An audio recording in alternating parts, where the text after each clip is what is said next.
Breaking this morning, Joshua Cook, who was accused of murdering Yahaira Garcia in 2018, has pled guilty to that murder. Good afternoon, Texoma. I'm Brian Shrull. Thanks for joining us. 12 hours of giving today from 6 a.m. to 6 p.m. Plenty of time to come out. This is the bin you can drop your canned food off in. The Texas Education Agency published a draft of the guidelines for the upcoming school year today, and there's several recommendations, but there's very little requirements for school districts. Is this going to be enough to keep students and teachers safe in the classrooms?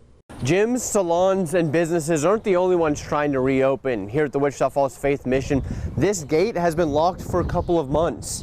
But on May 1st, they started letting people back in during meal times as the first step to getting back to normal.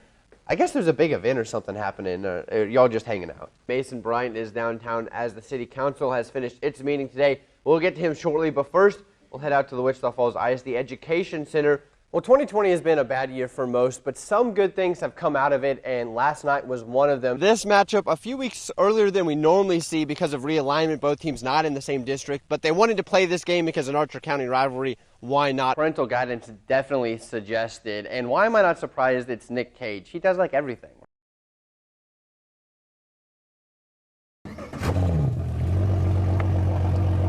I started fishing as soon as I could hold the rod, I think. I used to dream about it. I'd fish in my sleep. I was ate up with it, and it carried on throughout my life so far. The professional angler has been casting his line for as long as he remembers, developing his passion for the sport.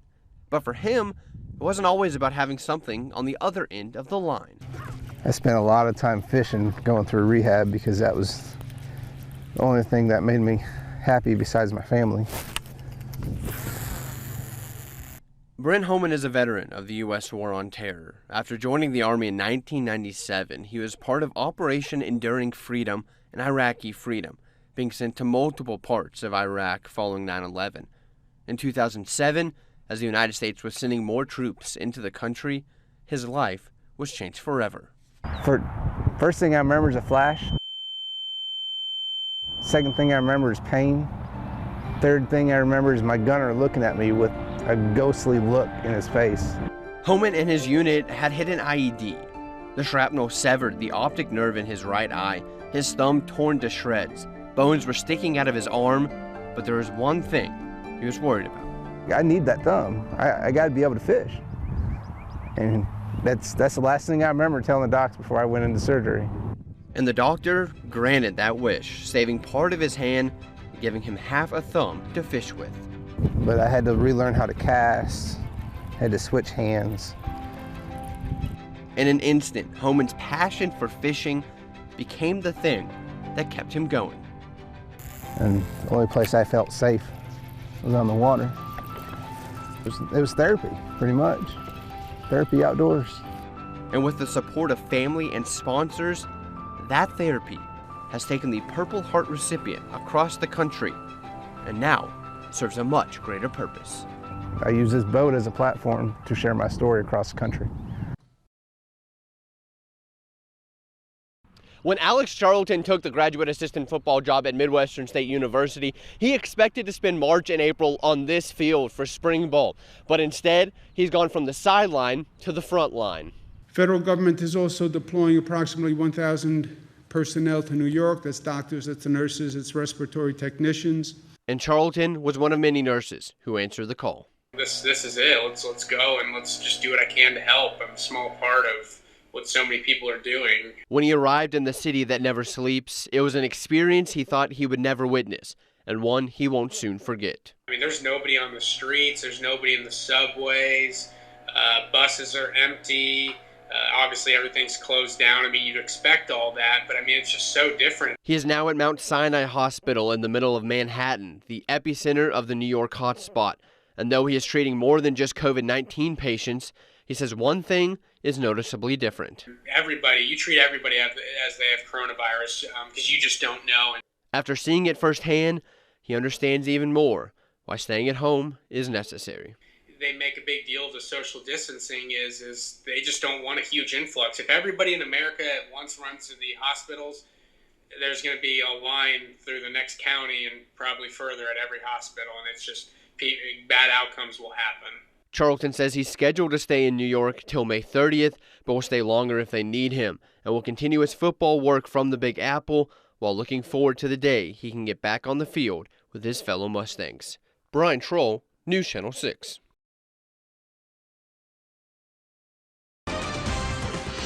Wichita Falls police have made an arrest in the November 6th murder of Edward Ray Collins. Good afternoon, Texoma. I'm Brian Shrull. Thanks for joining us. Michael Grace has been following this story, and he joins us now. And Michael, this arrest was made last night.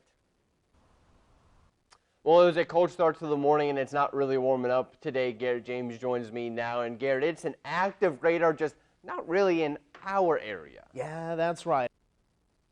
Dexter Learning School in Wichita Falls has officially opened its doors to a brand new facility. Emily Bjorklund joins us live from the new location. Emily, it's a bit different from their downtown location. News Channel 6.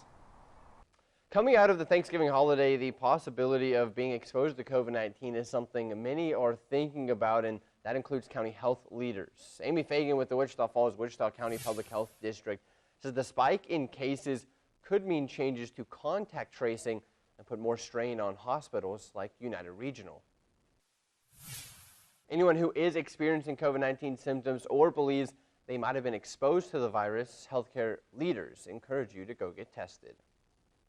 Well, the U.S. just recorded the second highest single-day death toll since the coronavirus pandemic began, with nearly 2,600 people losing their lives yesterday. The development came as the CDC issued its recommendation for who should get the virus first once it's approved by the FDA. Looking ahead, there's some new maintenance orders coming to downtown Wichita Falls. It may be a little surprising, but the majority of the buildings downtown are privately owned and not by the city, which has led City Council and business owners to propose some new ordinances in an effort to keep downtown beautiful.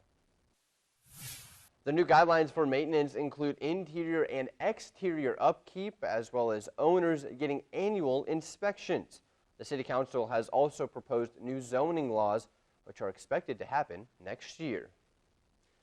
Well, it's the giving season, and you can help children in need with a toy drive that's going on right now. Gray Line Research Center is holding it for Children's Aid Society of West Texas. The center has a box outside their building that is checked throughout the day for toys to be left in. They're accepting donations until the 14th and will deliver the toys on the 15th. They ask that everything be new and unwrapped and no toy weapons. Well, some good news on the coronavirus front. The United Kingdom has become the first country to grant emergency approval for Pfizer's vaccine. We'll have more coming up. And Ashley Whitfield from One Life Community Church is joining us next to talk about their annual charity event that's just ahead. Garrett?